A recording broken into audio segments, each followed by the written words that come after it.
Ai, tô muito animada. Vamos lá, assim como o João disse, a gente vai estar dando continuidade. Gente, quem é que tá animado para hoje? Eu tô muito animada, gente. Então, aí no seu lugar, feche seus olhos, abaixe sua cabeça, vamos orar mais uma vez. Senhor Deus e Pai, assim como você já esteve presente aqui na nossa primeira ministração, eu peço que a sua presença continue nesse lugar. Nós acreditamos muito na importância de você estabelecer unidade na sua igreja. Então, vem desde já, Espírito Santo, nos nossos corações, que nossos corações, nossas mentes estejam abertos para ouvir da sua palavra. Abre nossos ouvidos para que eles estejam atentos para receber mais de ti, Jesus. É o que eu te peço e te agradeço por tudo que você fez, está fazendo e ainda vai fazer. Amém? Então é isso, pessoal. A gente vai estar falando agora, na nossa segunda sessão, sobre próximos uns dos outros. E por que a gente dá tanta importância em próximos uns dos outros? E não só em próximos de Deus ou só a próxima geração? Porque é impossível a gente querer viver um e ignorar os outros dois. Eu peço que vocês abram a Bíblia de vocês no livro de Mateus, capítulo 22, versículo 37. Mateus, capítulo 22, 37.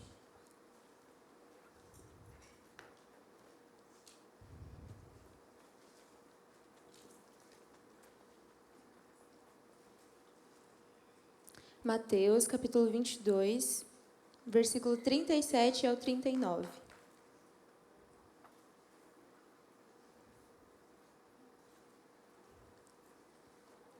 Diz assim: Jesus respondeu: ame o Senhor seu Deus de todo o seu coração, de toda a sua alma e de todo o seu entendimento. Este é o grande e primeiro mandamento.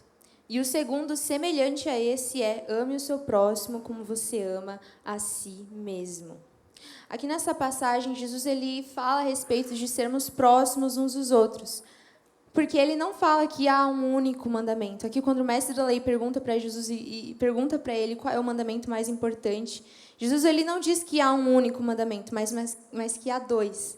O primeiro, que é: ame o Senhor, o seu Deus, de todo o seu coração, de toda a sua alma, de todo o seu entendimento. Assim como o João trouxe para a gente a ministração na primeira sessão, de termos um relacionamento com Jesus, de buscarmos intimidade com Ele.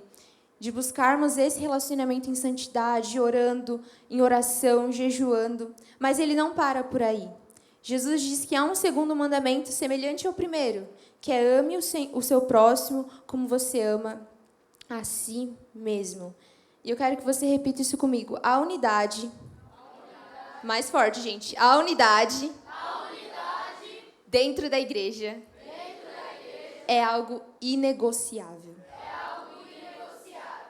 Abre sua Bíblia aí no livro de 1 Coríntios, capítulo 12, versículo 12. 1 Coríntios 12, 12.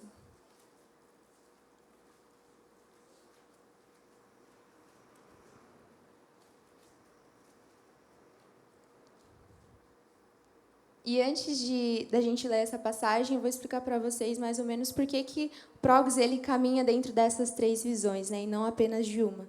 O Progos, há muito tempo atrás, surgiu com essa visão de nós buscarmos um relacionamento com Deus, de nos relacionarmos uns com os outros para serem enviados como próxima geração. Por isso que no começo eu falei, não tem como a gente querer ser enviado como próxima geração e não ter um relacionamento com Deus. Não tem como eu querer ser próximo de Jesus e não me relacionar com o meu próximo.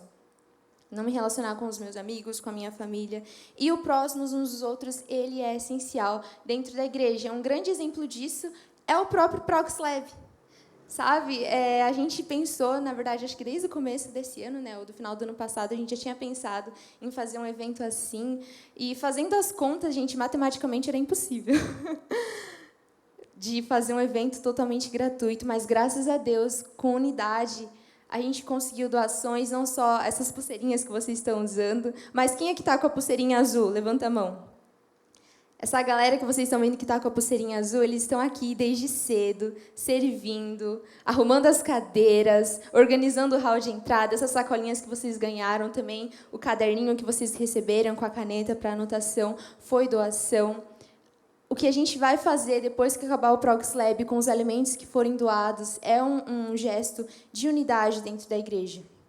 A unidade dentro da igreja traz bênçãos, e muito mais do que isso. Então, assim como diz aqui, onde vocês abriram, em 1 Coríntios, capítulo 12, versículo 12, diz: porque assim como o corpo é um, e tem muitos membros, e todos os membros, mesmo sendo muitos, constituem um só corpo, assim também é com respeito a Cristo, pois em um só Espírito todos nós fomos batizados, em um só corpo, quer judeus, quer gregos, quer escravos, quer livres, e a todos nós foi dado de beber de um só Espírito. Aqui nessa passagem, ele faz essa comparação com o corpo humano. Todo mundo aqui tem um corpo humano, né, gente? Por favor.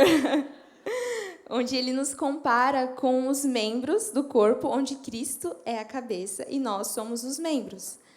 E ao longo da passagem, se você quiser ler aí na sua casa, inclusive quem recebeu aí o caderninho já anota, porque ele nos compara com os membros e onde nenhum é mais importante do que o outro.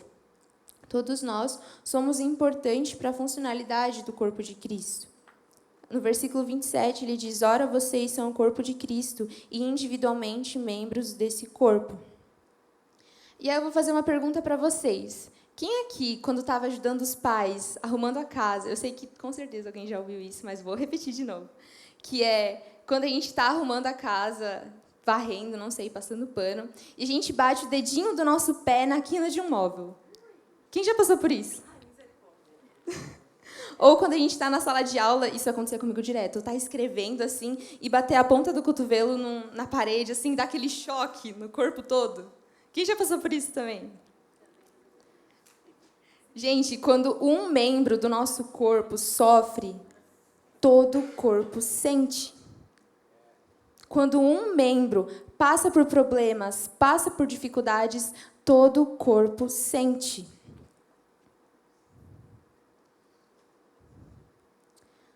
Por isso que a unidade dentro da igreja é algo essencial. Porque não tem como eu estar aqui na frente falando sobre Jesus, falando o quanto Ele é maravilhoso, falando o quanto as coisas maravilhosas, milagres, sinais que Ele opera, e eu não me importar com quem está do meu lado.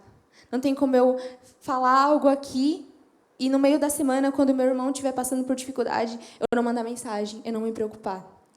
Eu não ir atrás, eu não buscar unidade, eu não buscar intimidade não só com Deus, mas com as pessoas que estão ao meu redor também. Aí você deve estar pensando assim, né? Nossa, mas ela está falando isso? Ai, parece tão simples ser próximo do meu irmão. Realmente, próximos uns dos outros, na teoria, ele é algo muito simples. Ele é algo muito prático, de você entender que o primeiro grande mandamento é amar o Senhor, o seu Deus, de todo o seu coração. E o grande reflexo disso é você amar o seu irmão, assim como você ama a você mesmo. Na teoria é algo muito simples. Mas o próximos uns dos outros, você que está anotando, escreve isso, tem a ver com perdão. O próximos uns dos outros tem a ver com perdão.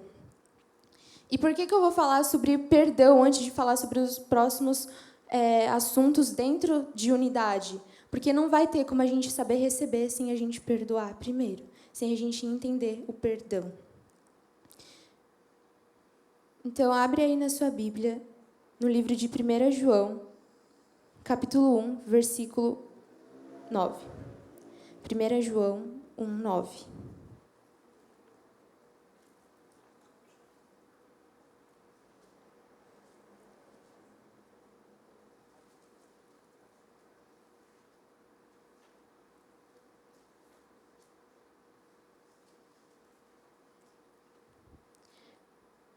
Diz assim: se confessarmos os nossos pecados, Ele é fiel e justo para nos perdoar os pecados e nos purificar de toda injustiça. Acho que eu quebrei a expectativa de alguém aqui, né? Quando você fala sobre perdão, eu não tenho como falar para você, perdoa, sem você entender que você já foi perdoado. Você já foi perdoado. O que o João trouxe aqui na primeira ministração, que nós temos esse livre acesso ao Pai, que Jesus ele é o único caminho, que Jesus ele veio ao mundo, ele sofreu tentações. Quando ele estava sendo sacrificado, ele não tinha pecado nenhum. Mas por amor a mim e a você, naquela cruz ele morreu pelos nossos erros e falhas. E naquela cruz ele levou os nossos pecados e você foi perdoado. Eu não vou chegar aqui e falar para você, perdoa. Eu vou chegar aqui e falar para você, você foi perdoado, por isso você deve perdoar. Assim como diz em Colossenses 3, versículo 13. Suportem-se uns aos outros e perdoem-se mutuamente, caso alguém tenha motivo de queixa contra outra pessoa. Assim como o Senhor perdoou vocês, perdoem também uns aos outros. Deus, Ele já nos perdoou. E Ele não perdoa você daqui 3 anos, 3 dias, 3 meses, não, Ele perdoa você agora. Quando nós nos arrependemos e pedimos perdão, Ele nos perdoa. E é uma pergunta que eu faço para você, se Deus já te perdoou, por que é tão difícil você perdoar?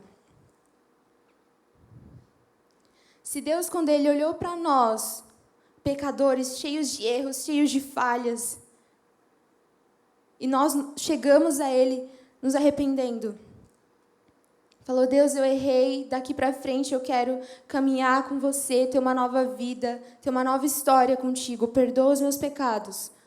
Deus, Ele te perdoa. E por que é tão difícil a gente perdoar?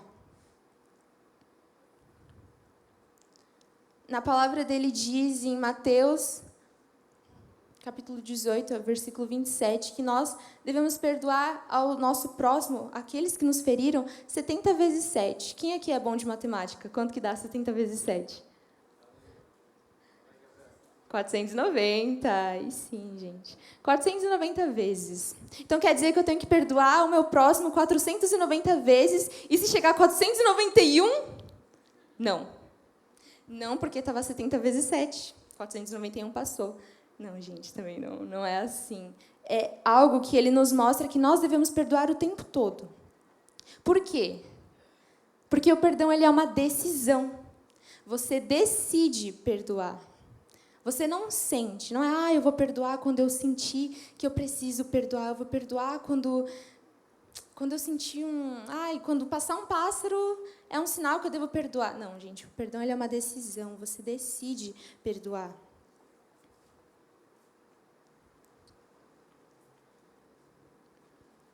Aí você deve estar pensando assim, né? Nossa, mas para você é muito fácil falar, né?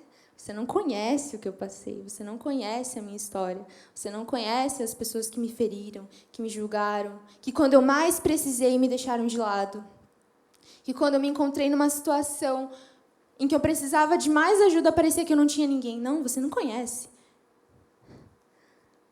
Você não está na minha casa, você não vê os problemas que eu passo com os meus pais. Sim, realmente, eu não conheço.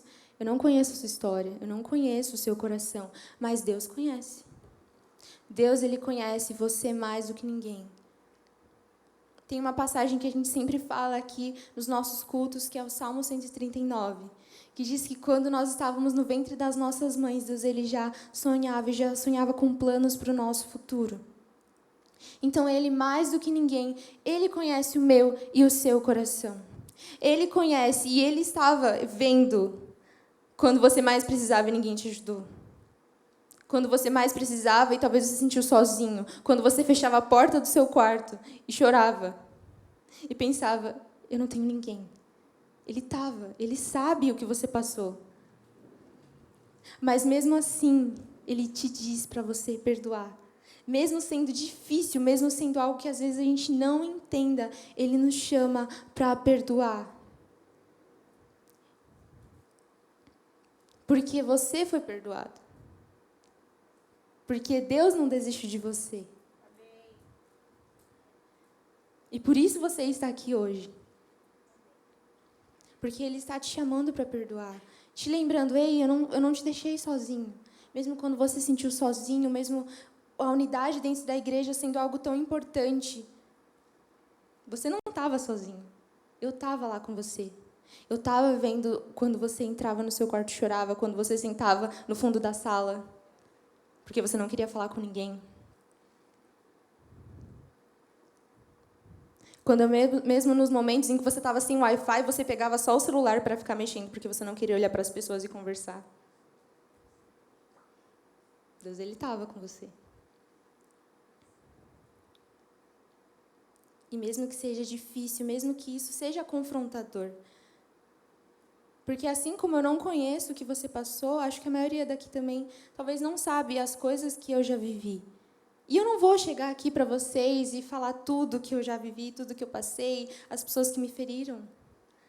Porque não são os erros que a gente tem que exaltar aqui, mas sim Jesus.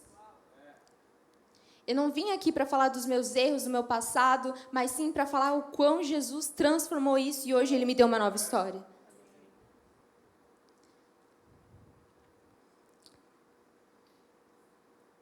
E por que a unidade dentro da igreja ela é algo essencial?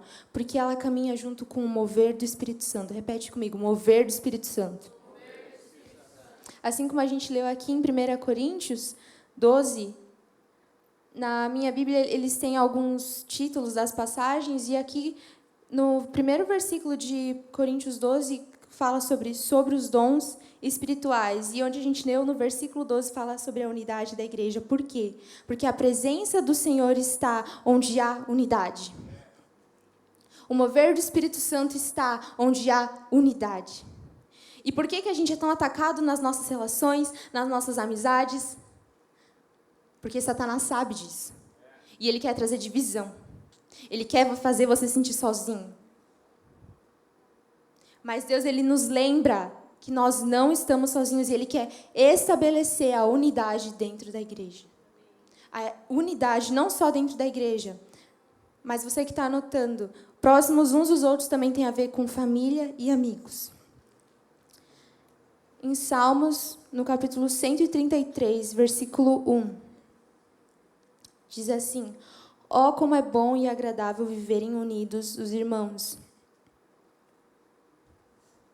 A unidade ela é algo essencial, não só dentro da igreja, mas dentro da sua casa, nas suas amizades, com seus amigos, com a sua família.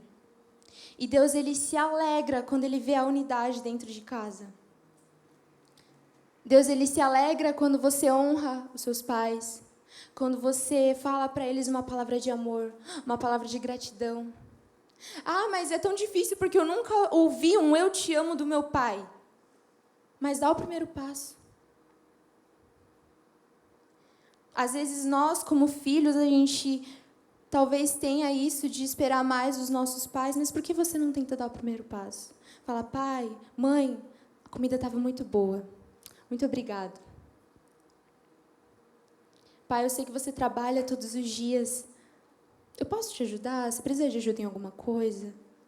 Essa unidade dentro de casa. Deus, Ele se alegra em ver a unidade dentro dos lares. Em Eclesiastes 4, diz: melhor é serem dois do que um, porque se caírem, um levanta o companheiro. Mais para frente diz: o cordão de 3 dobras não se rompe facilmente.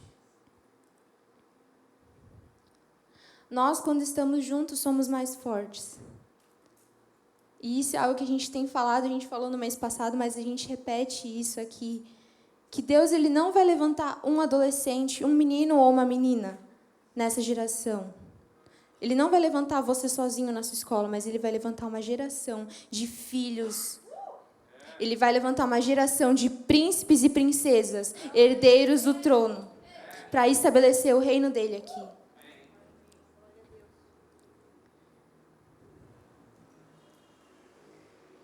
Em Provérbios, no capítulo 17, versículo 17, não precisa abrir, mas diz assim: o amigo ama em todos os momentos. É um irmão na adversidade. E em Provérbios 18, 24, quem tem muitos amigos pode chegar à ruína, mas existe amigo mais apegado que o irmão. Aqui não é sobre quantidade, mas sim sobre qualidade. Se você pensa que você estava todo esse tempo isolado, sozinho, é porque Deus Ele não queria que você tivesse amizades e era para você se isolar de todo mundo, não. Ele deseja que nós tenhamos amizades, que nos aproximem dEle. Amigos fiéis que estarão conosco nos tempos bons e nos tempos ruins. Amigos que estejam conosco, que chorem com os que choram e que se alegrem com os que se alegram.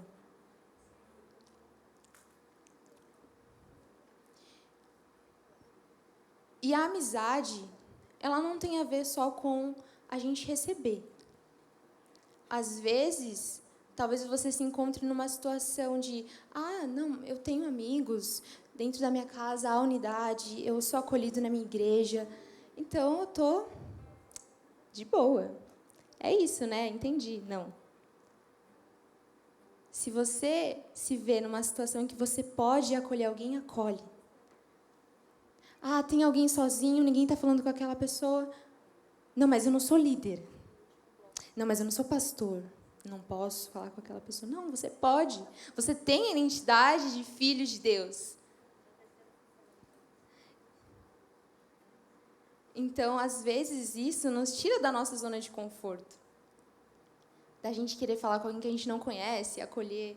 Mas Deus, Ele ama a unidade. Ele ama que nós possamos acolher essas pessoas. Amar como Jesus amou.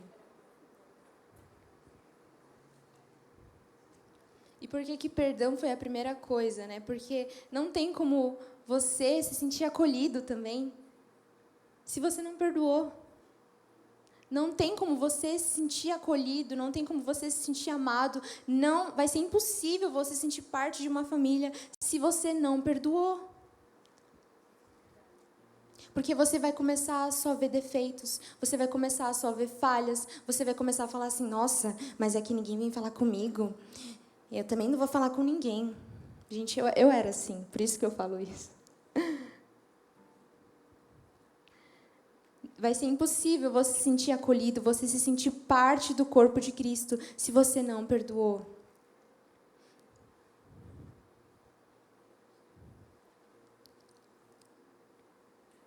O próximos uns dos outros também tem a ver com prosseguir para o mesmo alvo, assim como o João falou. O alvo que é Cristo Jesus. Obrigada. O próximos uns dos outros tem a ver com nós prosseguirmos para o mesmo alvo. E eu vou pedir para que o Rodrigo, que está na projeção, vai passar um vídeo que a gente vai ver e a gente vai falar um pouco sobre isso daqui a pouquinho.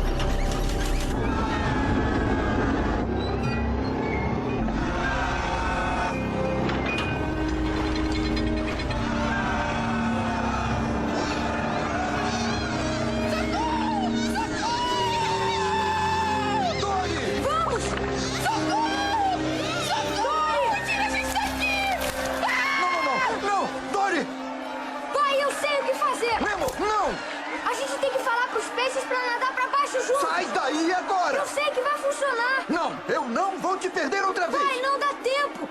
É o único jeito de salvar a Dory! Eu vou conseguir! Tem razão. Eu sei que você vai. Nadadeira da sorte! Vai então, depressa! Fala pros peixes pra nadar pra baixo! Bom, vocês ouviram o meu filho. Vamos lá! Dory! Fala pra todo mundo pra nadar pra baixo! Nadar pra baixo junto! O quê? Pra baixo? Estão entendendo o que eu estou dizendo? Nadem pra baixo! Todo mundo nadando pra baixo! Vamos, tem que nadar pra baixo! Nadem pra baixo! Nadem! Pra baixo! Nadem pra baixo! Nadem pra baixo!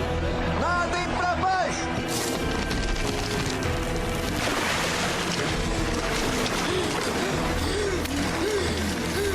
Não desistam! Continuem a nadar! Continuem a nadar!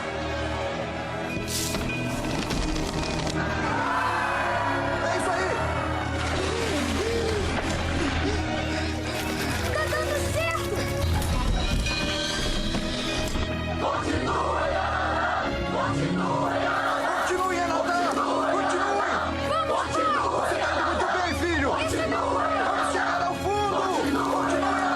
Continue a nadar, continue a nadar. Estamos quase lá! Continue a nadar!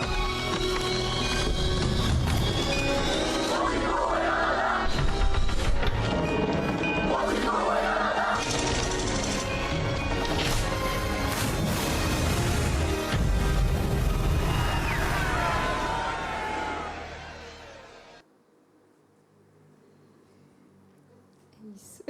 Pode deixar as luzes do jeito que tá.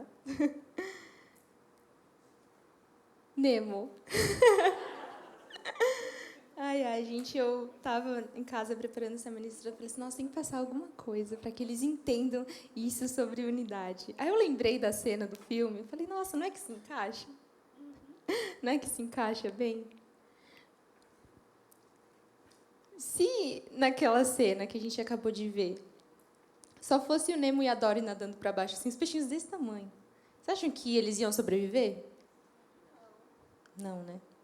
Mas quando todo mundo conseguiu, eles sobreviveram, eles escaparam daquilo. Isso é uma ilustração, eu quero que vocês não se prendam no filme, na cena em si, mas só para a gente entender o que quer dizer isso.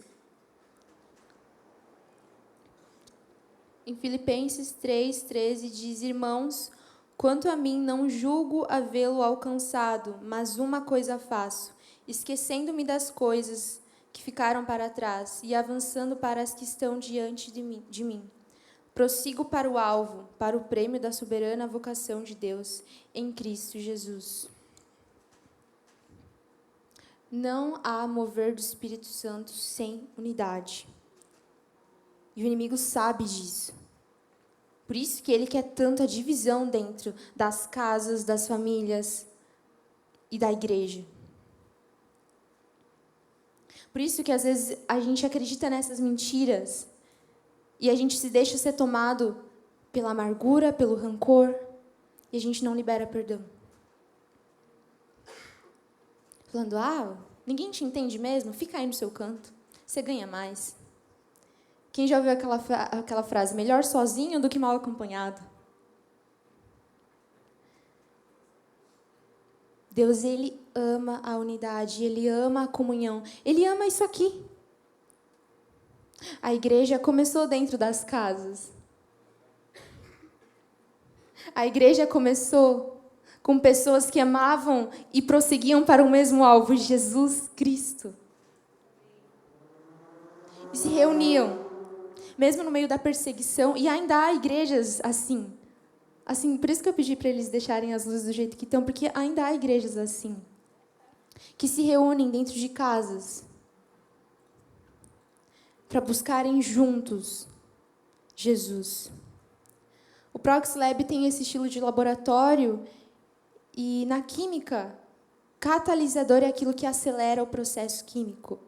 E nós temos que ser esses catalisadores que aceleram a volta de Cristo Jesus. E ela só vai acontecer quando a unidade for estabelecida na igreja. Ela só vai acontecer quando a gente entender essa importância de estar próximos uns dos outros, de caminhar, de orar juntos, de buscar a presença de Deus juntos.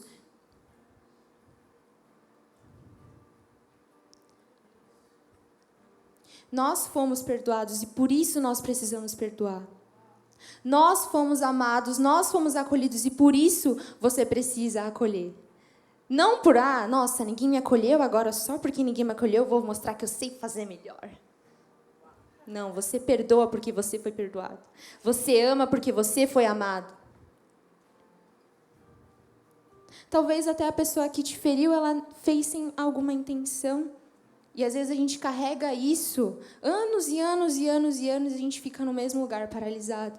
Quando Jesus quer que a gente avance, que a gente prossiga para o alvo que é Cristo. E para encerrar, eu queria fazer algumas dinâmicas com vocês. Então, eu peço que vocês fiquem de pé.